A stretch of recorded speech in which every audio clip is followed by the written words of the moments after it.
2월 27일 오늘 아침 주요 뉴스 전해드립니다.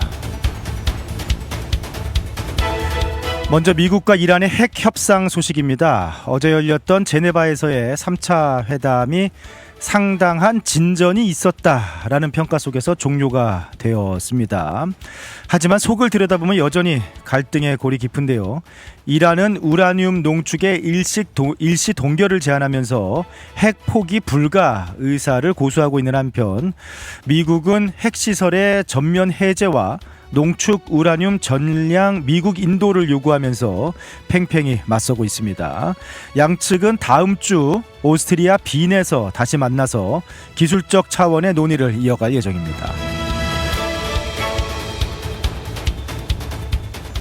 한편 북미 관계에서도 미묘한 기류가 흐르고 있습니다. 최근 김정은 위원장이 핵 보유국 인정을 전제로 대화를 하겠다라는 입장을 밝힌 것에 대해서 백악관은 트럼프 대통령이 여전히 전제 조건 없는 대화에 열려 있다라는 원칙론적인 입장을 내놨습니다. 비핵화 원칙은 고수하되 대화의 문은 열어두겠다라는 의중으로 풀이되고 있는데요. 3월 말로 예정되어 있는 트럼프 대통령의 중국 방문이 새로운 돌파구가 될 수 있을지 주목이 되고 있습니다.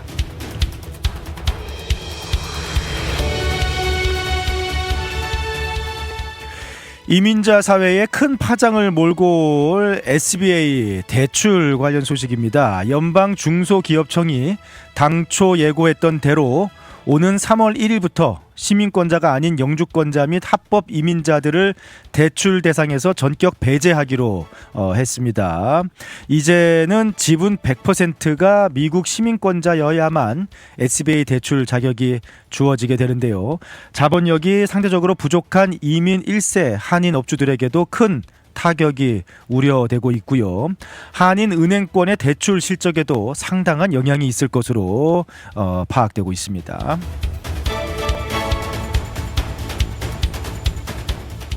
연방 이민세관 단속국 아이스 요원들이 실종 아동 수색을 구실로 영장 없이 컬럼비아 대학 건물에 진입해서 서류 미비 상태인 학생들을 체포하는 일이 벌어졌습니다.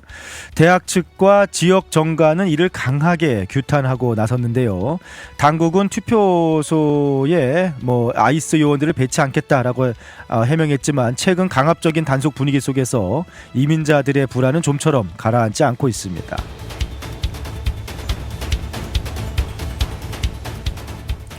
정치권에서는 트럼프 대통령을 지지하는 강경 우파 인사들이 국가 비상사태 선포를 통해서 연방정부가 직접 선거 관리권을 확보해야 한다라는 주장을 펼치고 있어서 논란이 되고 있습니다. 최근에 중간선거를 앞두고 선거 관리 문제가 상당한 좀 이슈가 되고 있는데요. 선거관리 권한이 주정부에 있다라는 헌법 정신과 충돌하는 것이어서 향후 법적 정치적 갈등이 예상되고 있습니다.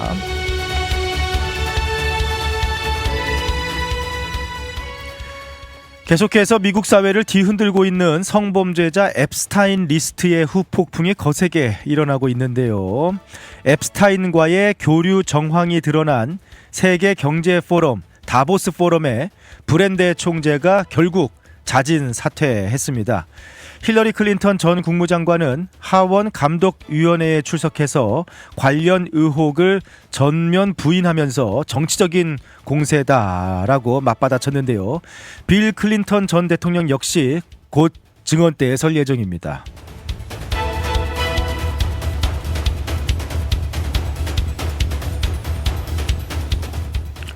정보기술 분야에서 한국 정부가 19년 만에 구글의 1대 5천 축척의 고정밀 지도 데이터 9개 반출을 허용했다라는 소식입니다.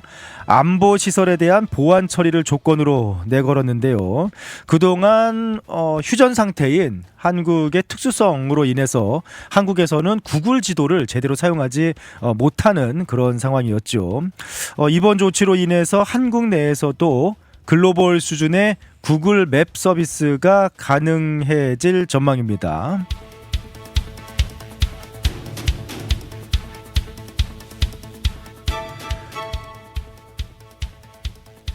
미디어 업계에서 파라마운트가 넷플릭스를 제치고 워너브라더스 인수에 성공하면서 OTT 빅3로 도약했다라는 소식입니다. 앞으로 미디어 업계 큰 변화가 예상이 됩니다.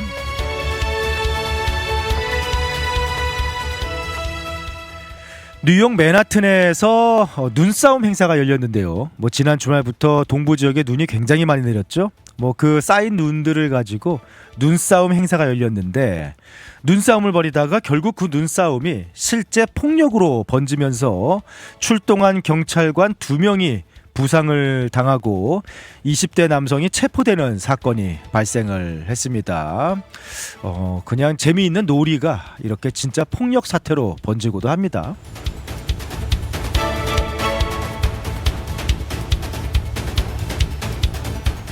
월드스타 블랙핑크가 미니 3집 데드라인으로 3년 5개월 만에 완전체 컴백을 합니다. 컴백 전에 국립중앙박물관과의 협업으로 화제를 모은 데 이어서 오늘 컴백 소식에 소속사 YG의 주가가 8% 이상 급등하면서 뜨거운 반응을 보이고 있습니다. 지금까지 오늘 아침 주요 뉴스들 전해드렸습니다.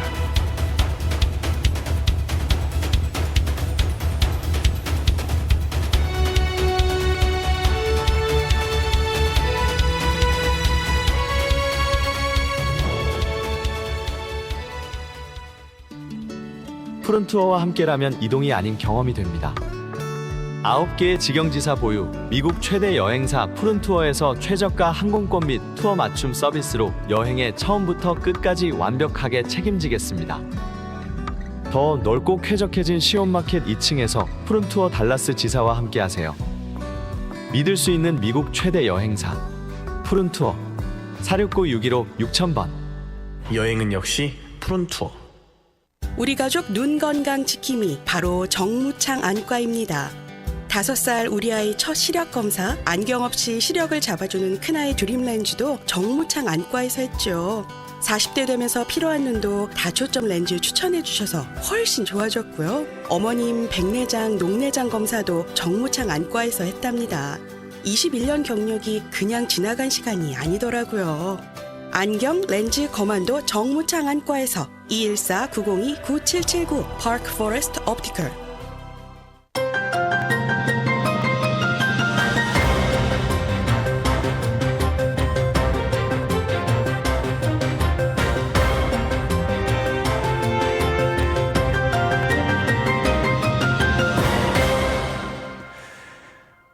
중동에서 들려오는 소식이 2가지 다른 좀 방향의 소식들이 있어서 지금 상황이 어떻게 돌아가는 건지 좀 궁금증을 자아내게 하고 있습니다. 어제 제네바에서 이제 3차 미국과 이란의 핵 협상이 진행이 되었는데요. 핵 협상이 마무리되고 중재국이었던 오만이 상당한 진전이 있었다라고 발표를 했습니다.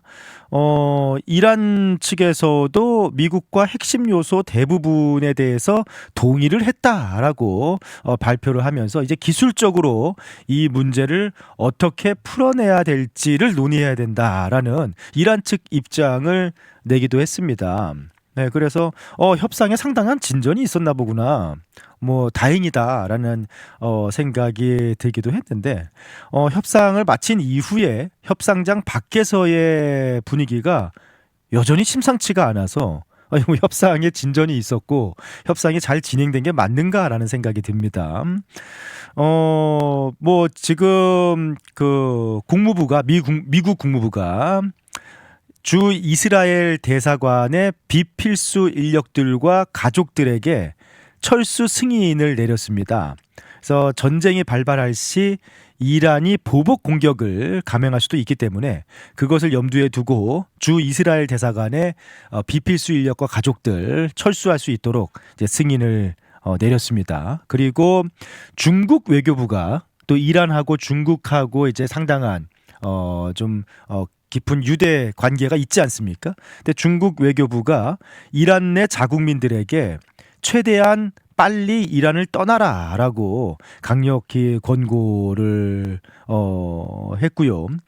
그 외에도 뭐 캐나다라든지 정보력이 뛰어난 강대국들이 이미 군사 충돌 가능성을 매우 높게 보고 자국민들 그 대피령을 발동을 하고 있는 그런 분위기입니다. 한국 같은 경우에는 한국 대사관이 공지를 내서 항공편이 있을 때 출국을 하라라는 그런 안전 공지. 네, 지금 중동 상황이 혼란스러워질 수 있기 때문에 현재 안전하게 항공편이 있고 출국을 할 수 있을 때 출국하라라는 안전 공지를 내린 상황입니다. 그러니까 협상이 상당히 진전이 있었고 뭐 이란 측 입장은 대부분 다 동의를 이뤄냈고 기술적인 논의가 필요하다. 실무적인 뭐 그런 입장이었는데 그런 상황이 맞는가? 왜 밖에 분위기는 전쟁을 준비하는 분위기 같지라는 그런 생각이 듭니다. 협상 테이블 처음에 이제 미국이 내건 조건이 사실 이게 이란이 받을 수 없는 조건으로 이렇게 알려졌거든요. 미국의 입장은 그러니까 뭐 핵심 핵시설 세 곳을 모두 없애라라는 겁니다. 뭐 포르도와 나탄즈 같은 이란의 핵심 핵시설 모두 다 전면적으로 해체하고 그리고 이미 보유하고 있는 농축 우라늄을 다 미국으로 가져오라.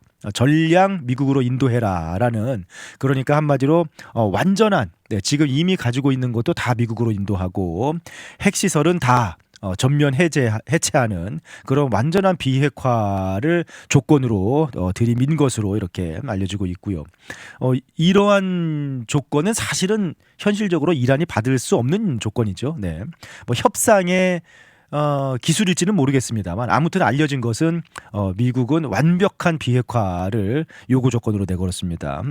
이란의 입장은 뭐 그 일시 동결하겠다. 그리고 그러니까 농축 우라늄을 해외로 보낼 수는 없다라는 입장이고요. 하지만 일시 동결 멈추고 그리고 농축도도 낮출 때니까 우선 경제 제재를 풀어달라라는 게 이제 이란 입장이니까 뭐 차이가 큽니다. 네. 그리고 미국이 만약에 완벽한 비핵화를 계속 요구하면은 그거는 글쎄요. 뭐 이란의 지금 정권이 그건 받을 수 없는 그런 조건일 텐데. 아무튼 네, 뭐 오만의 중재국으로 나선 오만의 평가나 이란 측은 상당한 진전과 동의가 있었다라는 긍정적인 신호지만 미국 측은 여전히 강경한 모습입니다. 다음 주 오스트리아 빈에서 4차 협상이 이제 열릴 예정이다라고 하는데 과연 어느 정도 협상 테이블에서 진전이 실제로 있었고 빈에서 그것을 풀어낼 그런 기술적인 논의가 이루어질 수 있을지 아니면은 지금 뭐 막 주변 분위기들 주 이스라엘 대사관 인력들 가족들을 철수시키고 뭐 자국민들을 대피시키고 하는 지금의 이런 전쟁이 이런 발발할 가능성을 두고 뭔가 이렇게 움직이고 있는 외부의 분위기가 현실화될 것인지 상당히 좀 긴장감이 계속해서 이어지는 상황이네요. 핵 협상에 진전이 있었다라는 그런 보고와는 다르게요. 미국인들의 지금 이란 뭐 사실 중동의 전쟁을 일으키는 것을 바라는 미국인들이 많이 있지는 않을 텐데 뭐 그래도 지금의 긴박한 상황 속에서 여론조사 최근 발표된 여론조사를 보니까 미국 성인의 80% 그러니까 대부분의 미국 성인들은 이란의 핵 프로그램을 실질적인 미국에 대한 위협으로 느끼고 있다라고 합니다. 그러니까 이거는 미국인들은 대부분 이란이 위험하다. 라고 느끼고 있는 것으로 이것이 해결을 해야 될 문제로 인식하고 있는 것으로 이렇게 여론조사 결과 나왔습니다. 하지만 지금 이제 뭐 일촉즉발의 중동 긴장감 넘치는 그런 상황 속에서 이것을 그러면은 어떻게 풀어갈 것인지, 만약에 군사적인 어떤 행위가 일어난다고 하면은 그것이 어떻게 펼쳐질 것인가에 대해서는 좀 의견이 엇갈리는 것으로 나타나고 있는데요. 특히 응답자의 56%가 도널드 트럼프 대통령의 군사적 판단력을 신뢰하지 않는다라고 답을 하면서 이란이 지금 위험하고 문제가 있고 해결해야 되는 거는 맞지만 과연 트럼프 대통령의 군사적 판단력이 오를 것인가에 대해서는 퀘스천 마크가 붙어 있는 것으로 이렇게 미국 성인들의 여론조사 결과 나타났습니다. 자, 뭐 현재 상황을 보면은 계속해서 뭐 사실은 어제 열린 회의가 협상이 마지막 협상이다라고 했는데 지금 우선은 어느 정도 진전이 있었고 다음 주 협상이 사실상 마지막 협상이다라는 뭐 그런 얘기가 나오고 있는데 이미 뭐 미국도 칼을 뽑았기 때문에 이대로 물러설 수는 없습니다. 다음 주 오스트리아 빈에서 열릴 4차 협상에서 극적인 돌파구가 마련이 될지 주변 상황은 여전히 좀 긴장감이 넘치고 불안한 그런 상황이네요. 여행의 기분 좋은 출발이자 행복한 마무리가 되었으면 하는 바람. 하늘 위에서도 집처럼 편안하기를 바라는 바람. 바쁜 비즈니스 일정에서도 잠시 휴식이 되었으면 하는 바람. 이 모든 바람을 담아 최고의 서비스를 약속드립니다. 마음까지 케어하는 비행, 대한항공. Korean Air. 텍사스 한인 비즈니스, 더 많은 고객을 만나고 싶으신가요? K-미디어가 디지털 마케팅으로 도와드립니다.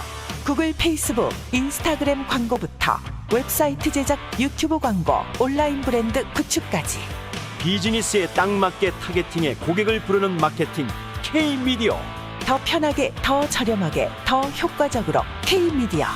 효과적인 광고, 합리적인 가격, 비즈니스를 위한 맞춤 전략. 비즈니스 성공 파트너 K-미디어가 함께합니다. 문의는 K-미디어 온라인.com으로. K-미디어와 함께 당신의 비즈니스를 더 크게 성장시키세요.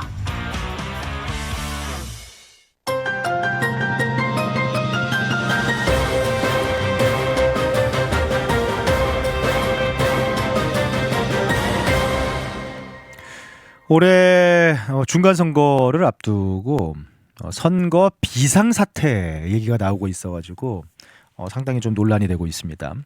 친 트럼프 성향의 활동가들이 작성한 17쪽 분량의 행정명령 초안입니다. 이 행정명령 초안을 가지고 지금 트럼프 대통령을 상당히 뭐 이렇게 좀 부추기고 있는 그런 상황이다라고 하는데요. 이 초안의 논리는 뭐 이렇습니다.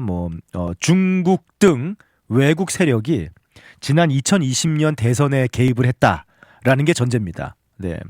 그래서 이런 외국 세력의 미국 선거 시스템 개입은 국가 안보에 대한 중대한 위협이기 때문에 올바른 안전한 제대로 된 그런 선거를 치르기 위해서 대통령이 국가 비상사태를 선포해서 선거 관리권을 대통령이 직접 행사해서 선거를 관리해야 된다라는 것이 이제 주요 내용입니다. 네. 그러니까 이제 어떻게 보면 진짜 엄청난 일인 거죠. 네. 미국에서 비상사태, 국가 비상사태를 미국의 선거 시스템을 망치려고 하는, 그러니까 부정선거를 일으키는 세력을 막기 위해서 국가 비상사태를 선포해서 대통령이 직접 선거를 관리해야 된다라는 건데, 뭐 이제 한국에도 그렇고 뭐 이제 그 선거 때마다 뭐 이렇게 부정선거 얘기도 뭐 심심찮게 뭐 있습니다. 미국도 지금 몇 차례 계속 선거 때마다 부정선거 뭐 얘기가 뭐 있는 상황인데, 근데 미국의 상황은 사실 좀 다르긴 해요. 네. 미국은 중앙에서 선거를 집행하는 게 아니잖아요. 각 주가 선거를 집행을 합니다. 그러니까 이제 그런 부분에서 뭐 각 주마다 시스템도 다르고 통제가 안 되면서 허점이 드러나니 이거를 연방 정부가 대통령이 국가 비상사태를 선포해서 대통령이 중앙에서 선거를 치르겠다라는 건데요. 뭐 그 2020년 대선에서 뭐 그때 막 의회 폭동도 일어나고 난리도 아니었죠. 네. 미 정부 당국은 2021년 당시 선거와 관련한 보고서를 통해서 실제 중국의 개입 시도는 있었으나 실행되지는 않았다라고 결론을 내렸습니다. 그러니까 실제로 그런 뭐 외부 세력의 미국 선거 개입은 없었다라는 결론이에요. 우선 결론은. 네, 그런데 어쨌든 개입 시도가 있었다라는 뭐 그런 보고서도 있었습니다. 그러니까 이게 계속 논란이 되고 의심을 사고 있는 거죠. 뭐 전에도 한번 이렇게 또 이렇게 법안이 상정이 되고 하면서 뭐 이게 설명을 드렸습니다만 미국 선거가 좀 특이하잖아요. 네. 연방 국가이기 때문에 선거를 주정부가 이렇게 관리를 합니다.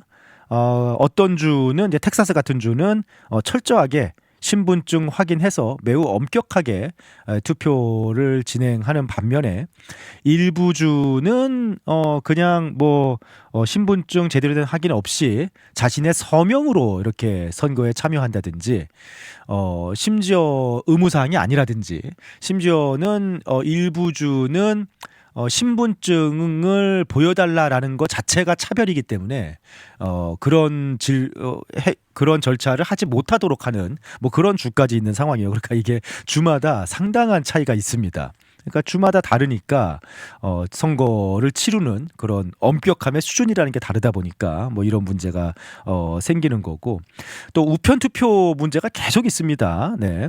팬데믹 이후에 우편 투표 그리고 사전 투표함 뭐 설치 뭐 이런 문제가 계속 좀 커지고 있는데 팬데믹 이후에 또 뭐 세대가 바뀌고 하면서 우편 투표 사전 투표가 상당히 좀 인기를 끌고 많이들 참여를 하고 있거든요. 그런데 이게 좀 많은 사람들이 투표에 참여할 수 있도록 접근성을 높인다는 주장과 함께 우편 투표, 사전 투표에서 부정의 소지가 너무 크다라는 주장이 안 그래도 미국의 선거 시스템이 주에 따라서 상당히 허술한 면들이 있는데 팽팽히 맞서면서 선거 때마다 공방이 이어지고 있는데요. 미국의 이제 사회 문화적 배경도 문제가 되는 겁니다. 뭐 저번에 말씀드린 대로 한국의 주민등록증처럼 이렇게 확실하게 미국 시민권을 가지고 있는 유권자라는 것을 확인할 통일된 방법이 없습니다. 네. 일반적으로 이제 운전면허증 각 주에서 발행한 운전면허증을 자신의 신분증으로 보통은 사용을 하죠. 네. 운전면허증이 없는 경우에는 아이디, 운전은 할 수 없는 아이디를 발급받을 수가 있습니다. 그래서 그게 내 사진이 들어가 있는 정부에서 발행한 공식적인 신분증으로 활용을 하는데 이제 문제는 그마저도 없는 사람들도 많다는 거예요. 네. 미국에는 뭐 평생 운전도 안 하고 그리고 뭐 신분증을 발급받으려고 하면은 또 뭔가 서류가 필요하고 신청을 해야 되고 뭐 또 방문을 해야 되고 뭐 비용이 들어가고 하지 않습니까? 미국에는 그렇기 때문에 이렇게 신분증이 없는 사람이 실제로 상당히 많습니다. 네. 의외로. 네. 그러다 보니까 신분증 그래서 이제 일부 주 좀 뭐 이제 그런 주들은 신분증을 보여달라는 것 자체가 차별이다. 유권자 권리에 대한 차별이다라고 주장을 하는 거예요. 신분증 없는 사람이 있으니까. 네. 그리고 뭐 사전 투표나 우편 투표 같은 시스템도 상당히 좀 이게 허술하게 관리되는 뭐 그런 지역들도 실제로 있고 뭐 이런 얘기들 있잖아요. 죽은 사람이 투표에 참여했다. 뭐 그런 얘기들 미국에서 굉장히 많거든요. 이미 사실은 죽은 사람인데 죽은 사람이 투표에 참여하는 뭐 실제 뭐 그런 것 사례들도 많이 좀 보고가 되고 선거 때마다 이런 얘기가 계속 나오니까 계속 문제가 되는 겁니다. 그래서 이것을 어떻게 완벽하게 검증을 할 것인가를 두고 투표권을 이게 좀 투표하는데 누구나 어렵지 않게 투표할 수 있도록 이것을 열어두어야 되는 건지 아니면은 야 이게 선거 때마다 부정선거 뭐 이런 이야기가 나오는데 철저하게 확실하게 유권자들만 투표권이 있는 사람만 투표를 할 수 있도록 철저하게 관리를 해야 되는 것인지 뭐 여기에서 충돌이 일어나는 건데요.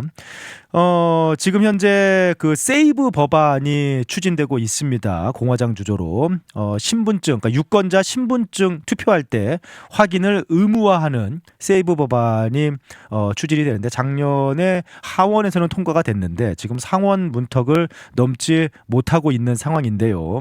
그런 가운데 지금 일부에서 트럼프 지지자들이 국가 비상사태를 선포를 해서 대통령이 직접 행정명령으로 선거를 통제해야 된다라는 뭐 주장이 나오고 있는 겁니다. 이게 뭐 어쨌든 그 미국의 헌법적인 문제도 있고 미국의 그 모든 미국인들의 투표 참여라는 뭐 그런 민주주의 근간을 흔들 수 있는 위험한 발상이기 때문에 논란이 되고 있는데 또 한편으로는 미국의 선거에 대한 신뢰가 이 정도까지 무너져 있는데 믿을 수 있는 선거 시스템이 돼야 되지 않느냐라는 뭐 그래서 이제 결단이 필요하다라는 또 주장도 있어서 격렬하게 좀 부딪히고 있는 모습입니다. 자, 이번 11월 중간 선거가 여러 가지로 뭐 시끌시끌한데요. 11월 중간 선거를 앞두고 과연 선거 시스템 뭐 엊그제 국정연설에서도 트럼프 대통령이 선거 세이브 법안 이거 빨리 통과시켜라라고 이렇게 압박을 하기도 했죠. 과연 뭐 그 일부 또 그 보수층의 선거 시스템에 대한 불신이 지금 임계점에 도달하고 있는 그런 상황인데 이 중간 선거까지 상당히 좀 시끌시끌 뭐 논란이 이어지지 않겠는가라는 생각이 드네요. 지금까지 오늘 아침 미국 소식 전해드렸습니다.